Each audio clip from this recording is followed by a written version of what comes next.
I'm Grace Hayden. Welcome to Game On. Today's guest is the most feared power hitter in T20 cricket history. A man whose six-hitting ability has lit up leagues all around the world. From Big Bash to IPL and beyond, Chris Lynn is here. We'll talk about his journey from Brisbane club cricket to international stardom, his mindset when he's smashing balls onto stadium roofs, and how he's adapted his game through injuries and challenges. Plus, we got a fun rapid fire and a global cricket chat. This is Game On. Let's get into it. Linny, welcome to Game On with Grace. I'm so stoked to have you on. You're my second guest, and there's no one better than you to be on. So welcome, my friend. Thank you, Gracie. When you reached out and said, can you come on the podcast, I ummed and ahed for a little bit, but no, pleasure to be here. It's going to be a good 30, 40 minutes, so looking forward to it. It's been a while since we've caught up, so yeah, can't wait. I know. Last time we were in Canada. What the heck? Yeah, that's right. In that tournament, what was the name of that bar that we named our all of our Aussie and New Zealand friends number one spot? Paris, Texas, believe it or not. So I still know the name of it. After a Blue Jays game, very fun. But yeah, what an awesome tournament. Canada League. You know, we're all about growing the game, aren't we? So what better way than go out and see the sights of Canada? Yeah, lucky us. That'd be really cool at a job when you get to travel the world and you get to play and I get to talk about it. It's time for a quick break. Stick around and we'll be back soon.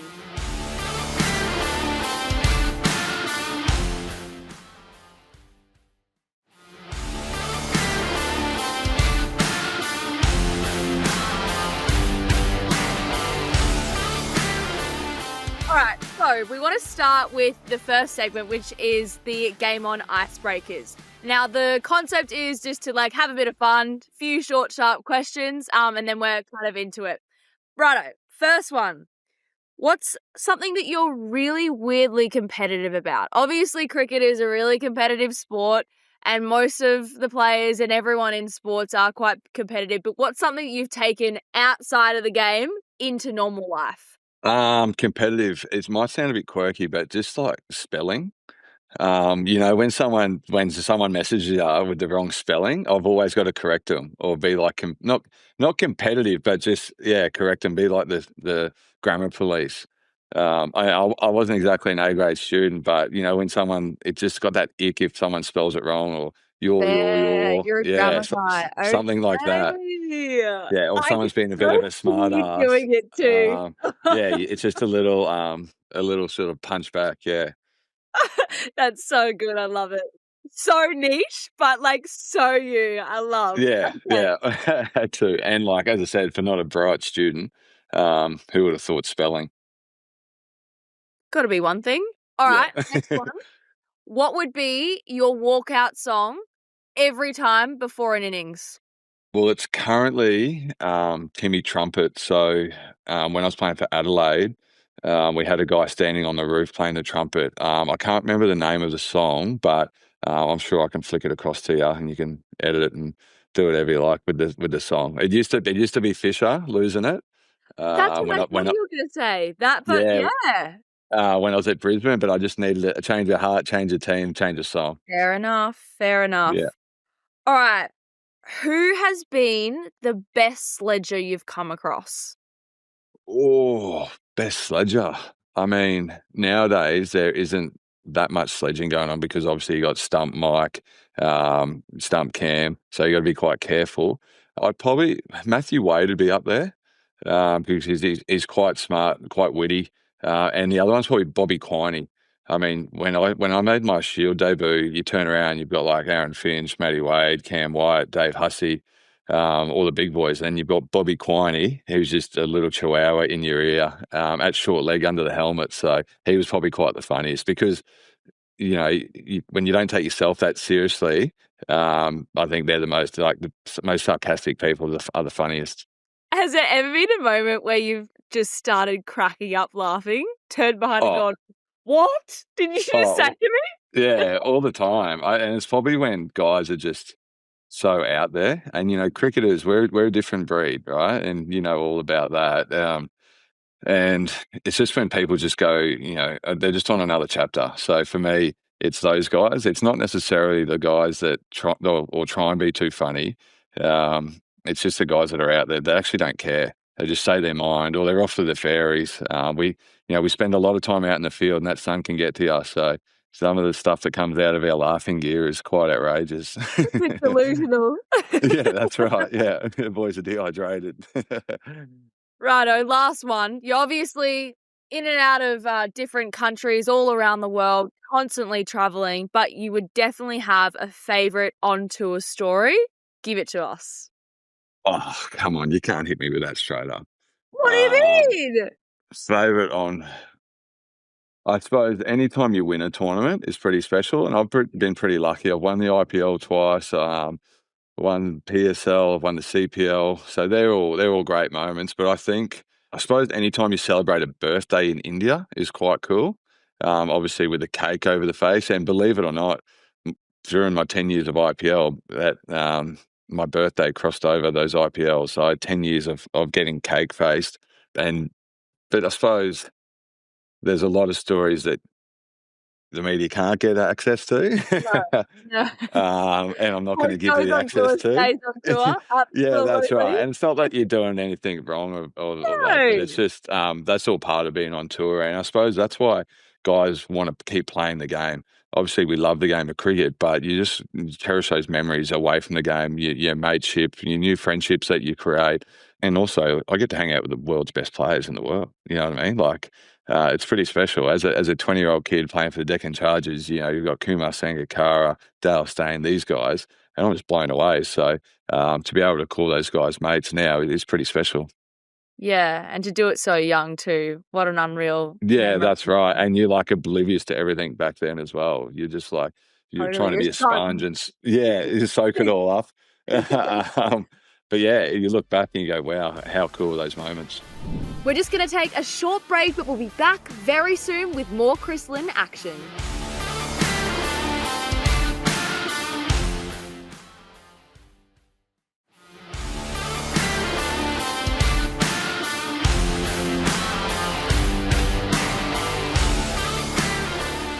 Righto, let's move on to Human Behind the Hype. It's our next segment where we get to know you, the person you are, what really built you into I guess, you. So, Starting off, where did cricket start for you? I mean, you have obviously playing the game for such a long time now, across different formats, but you're mainly in the T20 and now also dabbling into T10. But where did that love start for you? Look, I was probably about 8 years old, and just one of my mates at school was, they were short in their cricket team. And he asked me, like, do you want to come play? I'm thinking, never played, picked up a bat in my life.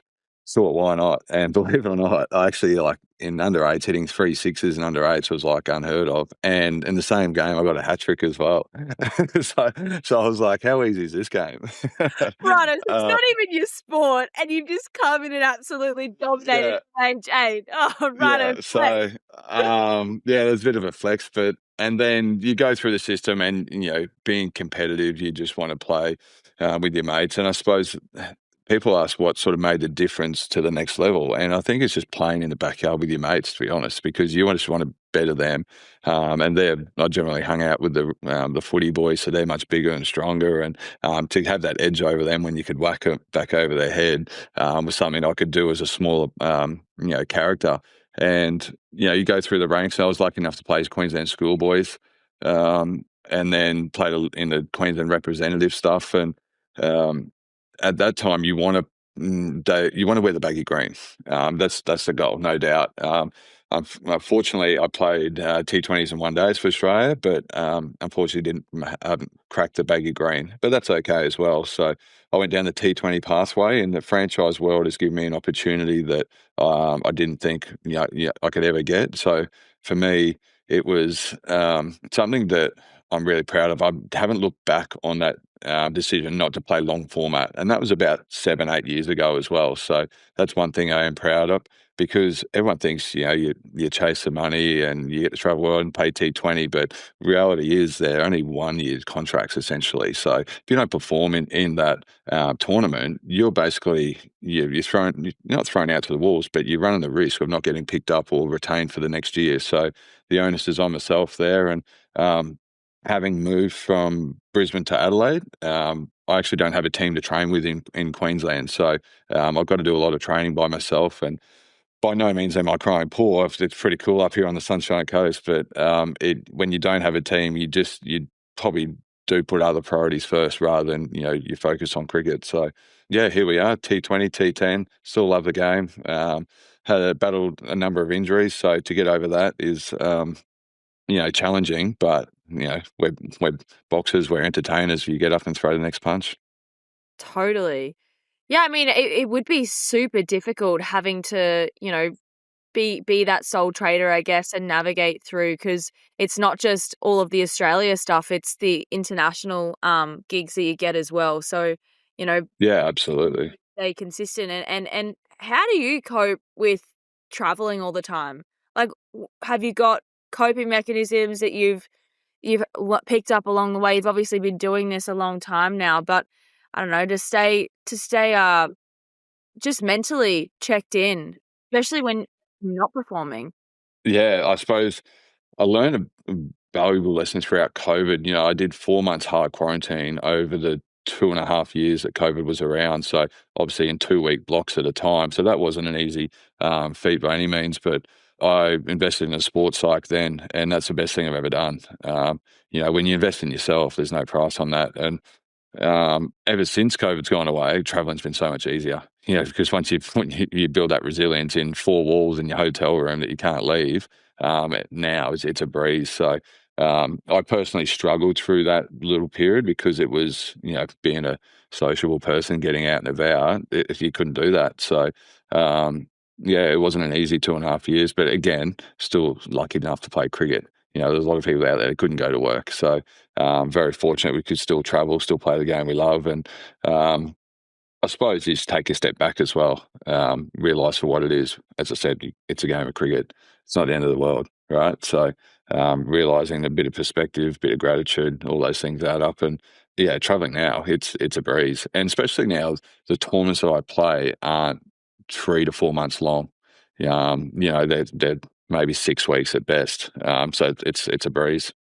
I want to go back a little bit. I know that you were obviously back in the day in schooling days, you were dabbling between footy and then cricket. Yep. When was that deciding factor where you went, no, cricket's it. This is what I want to do. I'm going to go full guns blazing into it. How did you decide? Well, I actually had a knee reconstruction at 16 or 17.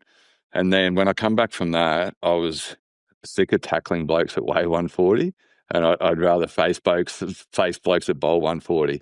Like I said, my footy mates were so big and tall and fast, and I was sick of tackling them. Whereas if they come into bowl, I could whack it straight back over the heads or back at them. Give it back to them. That was my way of trying to get back at them. So, and then with an injury at such a young age, a major injury, I just thought I had some longer longevity in cricket. So yeah, I'm really probably grateful of that decision, because you look at the size of the boys that now taking the footy field at 16, 17, they're monsters. So I think my mum was quite happy I made that decision of cricket as well.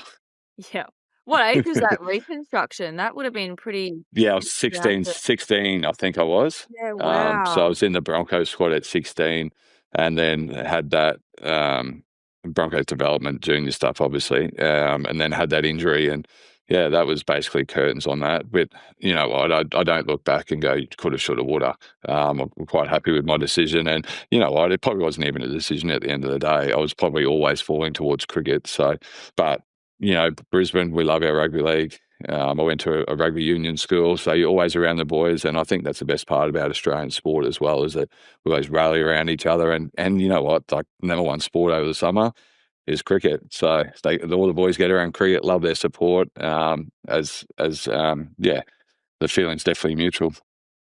And T20 format has just taken off beyond belief. I mean, the cricket is going into the Olympics as well, and there's so much happening. But yeah, T20 is really at the forefront of most people's minds at the moment.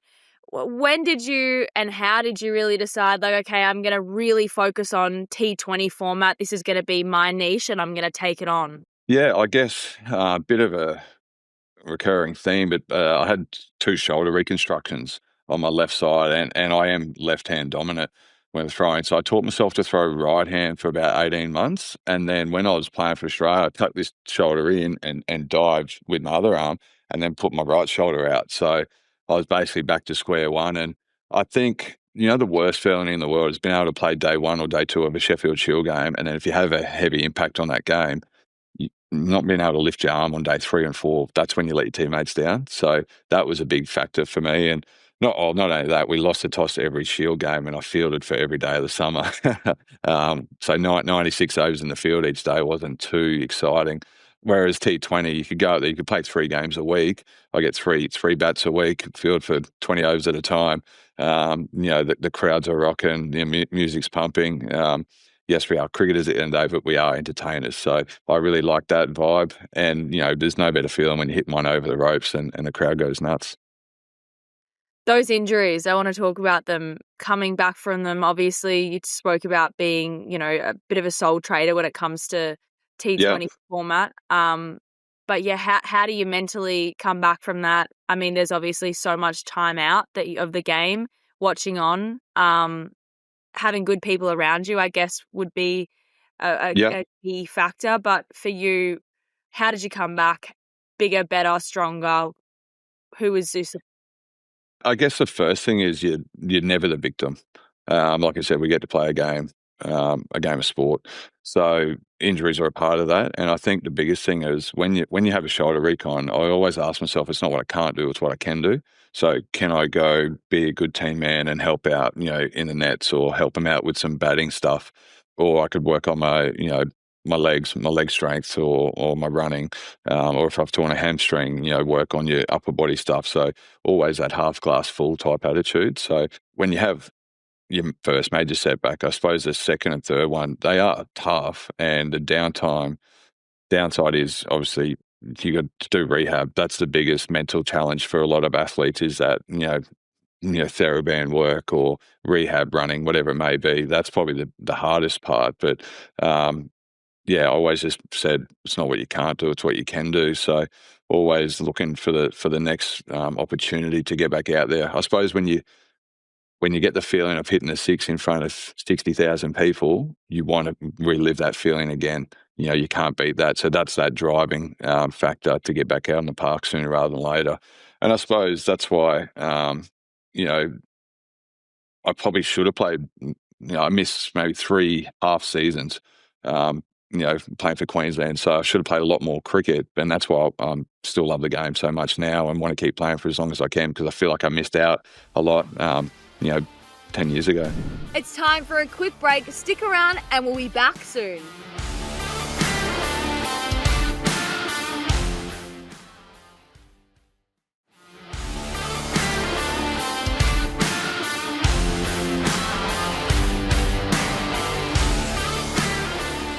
All right, IPL, obviously one of the biggest tournaments in the world. When you got the call up for the first time to play that season, what were you thinking? Well, I think it was like 21 or 22, and Darren Lehman actually put the paddle up at the auction. So thank you, Buffer. But honestly, it was an investment in Buff because he was Queensland coach at the time. And so to give me that experience at the IPL was invaluable. As I said, Kumar Sangakkara, Dale Steyn, Cameron White, JP Duminy, these guys, and I was that sponge. I played 2 years at Deccan Chargers, but I only played 1 game. But the knowledge that I learnt from the nets and just being around those professionals and world class players was invaluable. But yeah, it's exciting. It's a different beast over there. Obviously, you've been a part of the IPL, and it is basically NRL and AFL grand final week every game. So obviously, I've had 10 years there, and the first couple of years were at very minimum money, and then you obviously go through a roller coaster throughout the auctions. but it was investment, yeah, on my growth, on my cricket. But yeah, I'd like to think it's paid dividends. So again, thank you, Buffer. Was he really a role model, not just before he, picked you for the IPL, but growing up in the ranks of Queensland cricket?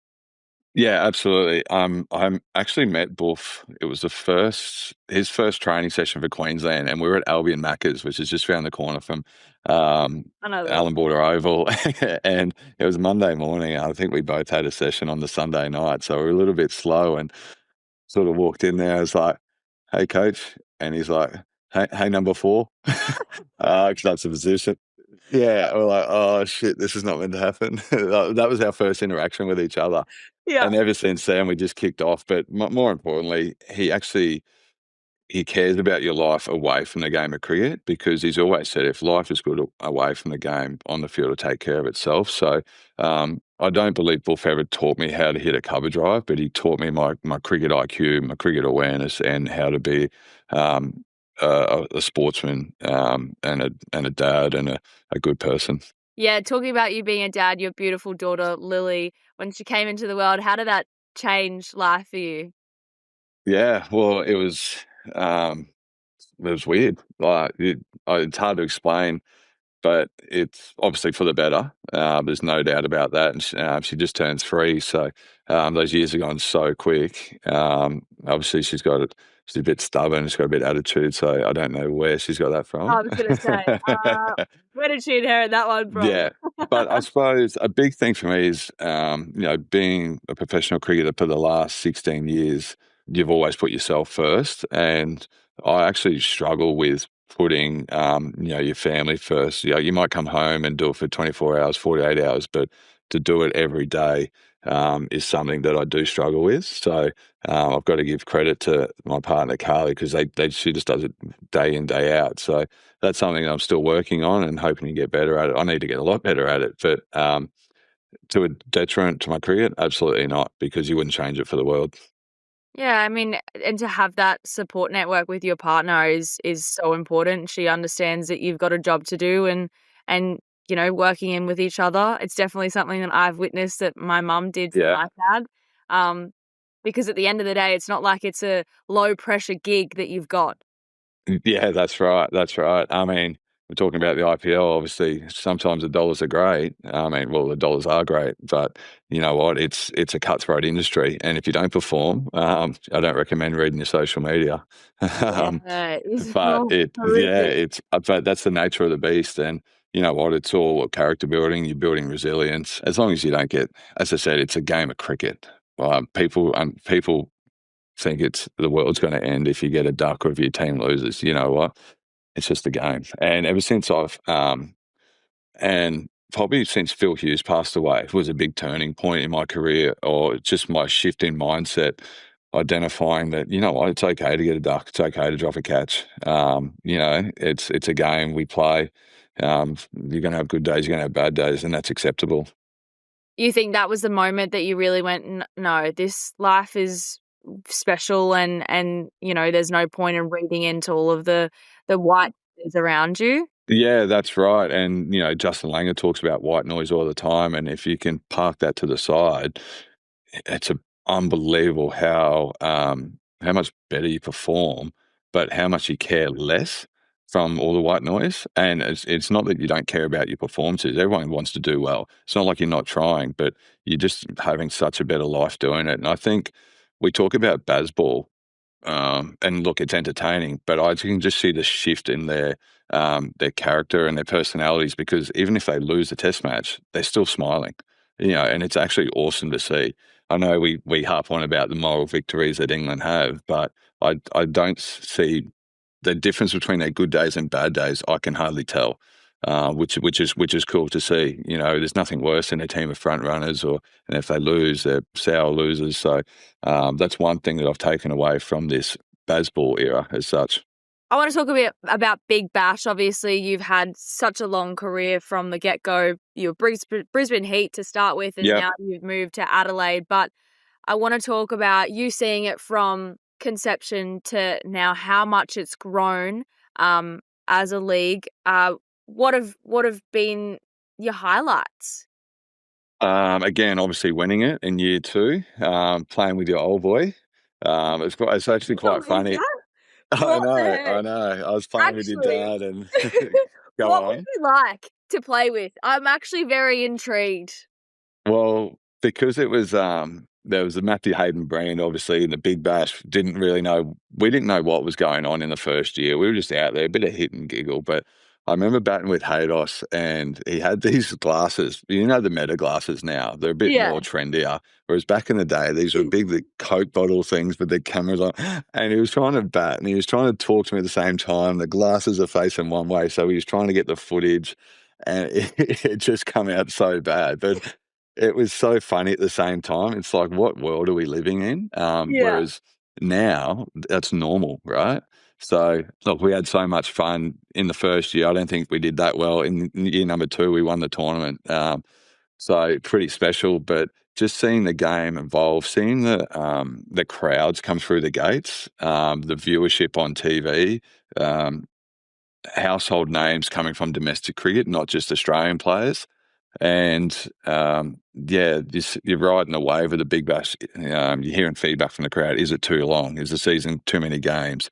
Where we actually want footy season to start, and then now the Big Bash is back. We've got that oomph and that impact. So I'd like to think I've had a small impact on the blueprint of the Big Bash.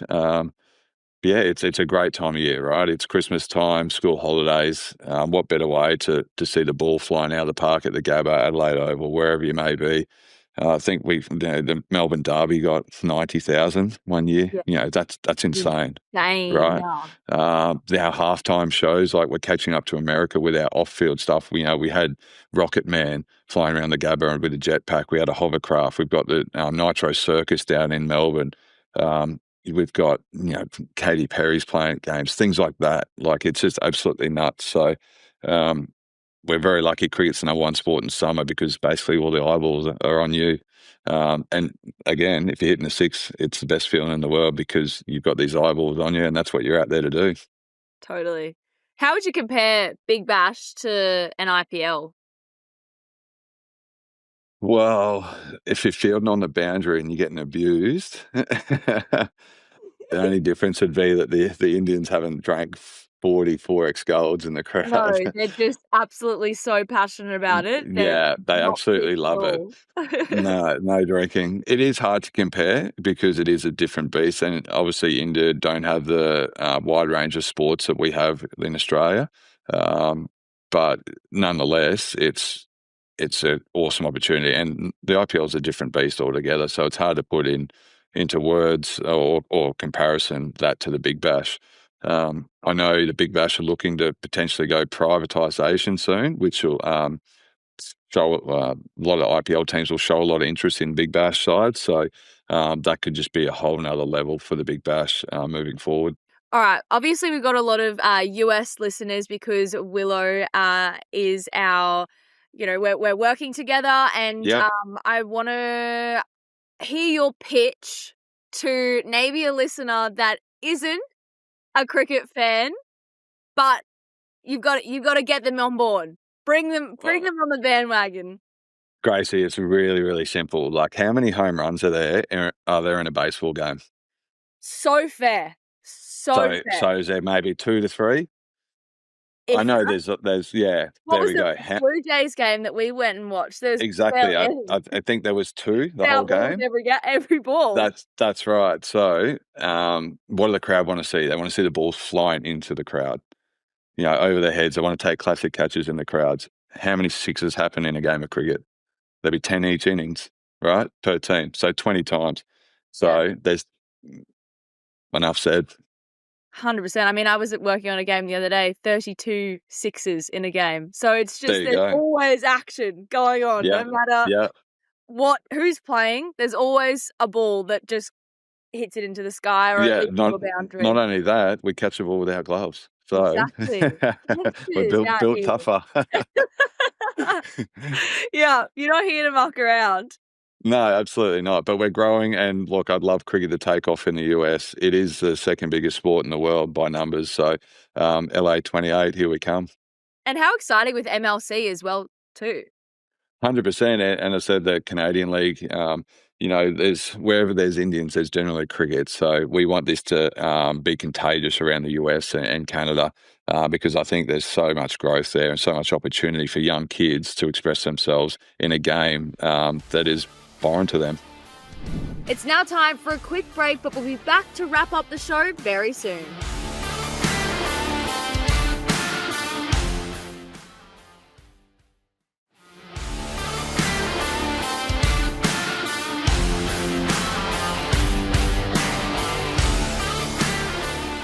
We're moving into our last segment. It's called Bench It, Start It, Hall of Fame It. You ready? Just going to ask you a couple of questions and you just got to categorize them for me. Yeah. All right. Aussie icons. Tim Tam, Margot Robbie, Vegemite toast. So what were the three categories again? Bench it, start it, Hall of Fame it. Well, Hall of Famer is obviously Margot. Totally. She'd be mine too. I think we've got to bench the Vegemite. Okay, fair call. Fair. Yeah. I mean, obviously I've had it, but it just doesn't get a great rap overseas. Nah, it doesn't. It doesn't. I mean, and to be fair, and the players take it on. Yeah. Like we take it on tour and like everyone just looks at it and just you see their faces squish up and it's just it's not a great look for us. But yes, we are built different here down under. We are. Yeah. We're just tough units. Yeah. Okay. Tournament. IPL, CPL, Big Bash. You're killing me. You're killing. Hall of Famer, IPL. Yep. What were the other two again? CPL and Big Bash. No, the benchmarks. Bench it, start it, Hall of Fame it. Well, I think the BBL's got way more room to improve, so we're starting it, and we've got to bench the CPL. Fair. Yeah. Tell me about the rules, not me. CPL. What was that like? Because it's an unreal tournament. Yeah, well, the funny thing was I actually missed the final. I had to fly home to play domestic cricket for Queensland, so I played the whole season. Admittedly, didn't have a great season, but we had the best team. Brendan McCullum, Dwayne Bravo, Corin Pollard, Colin Munro. We had an amazing lineup, and the fun we had is Simon Kadich was head coach as well, another Aussie great, and I had to fly home to play for the Queensland Bulls, so I actually FaceTime the boys while they're singing the team song and carrying on in the change rooms. And I watched it on TV, but the fact that they rang me was really special, because it's a squad mentality to win tournaments. So, the CPL is it's the biggest party in sport is their hashtag, right? So, and it certainly is. The Trinbago Night Riders definitely lived up to that. And you know what? I firmly believe in the CPL. The team that has the most fun wins the tournament. Definitely. Oh, well, thank you so much for joining me. I've had so much fun chatting to you. It's just likewise nice to have a bit of a yap and hear about you. And yeah, I hope you enjoyed being part. Oh, absolutely. I look forward to tuning into the next couple of episodes. Well, that's a wrap for this episode of Game On with Grace. Another huge thank you to Chris for coming on board and sharing his stories, having a laugh and just getting to know him a little bit better. But make sure you subscribe, follow, share this podcast if you really enjoy, because there's so many legendary guests coming up very soon. We're going to be chatting all things about them and just getting to know them a little bit better at the end of the day. But thank you so much for watching, everyone. I'm Grace Hayden, and until next time, stay competitive.